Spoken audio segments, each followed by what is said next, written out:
On voit que Jesse a été entouré par la famille.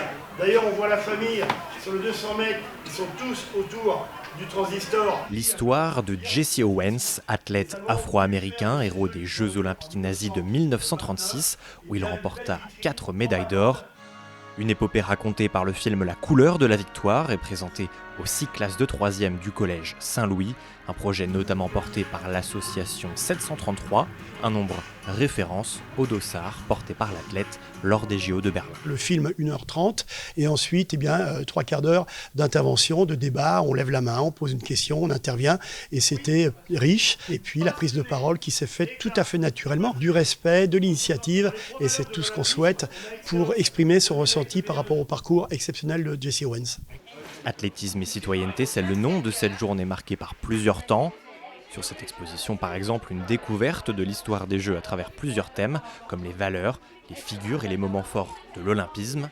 Du côté de la salle Figeac, les élèves ont aussi eu la chance d'échanger avec Aladji Ba, ancien athlète paralympique et double médaillé de bronze aux Jeux de Sydney en 2000 et Athènes en 2004. Ce côté autour de la citoyenneté et la discrimination pour expliquer en fait aux jeunes que une personne en situation de handicap, quelle qu'elle soit, dans la vie de tous les jours, c'est une personne à part entière. Elle peut tout faire, elle peut être sportive de haut niveau, elle peut être homme politique, elle peut être chef d'entreprise, elle peut être pâtissier. C'est un message pour dire qu'une personne en situation de handicap est capable de faire beaucoup de choses.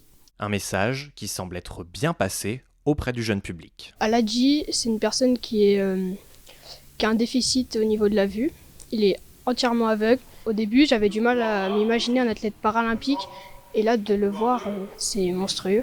On se rend compte que le sport, en fait, c'est fermé à personne. Et que peu importe les différences, on peut tous en faire.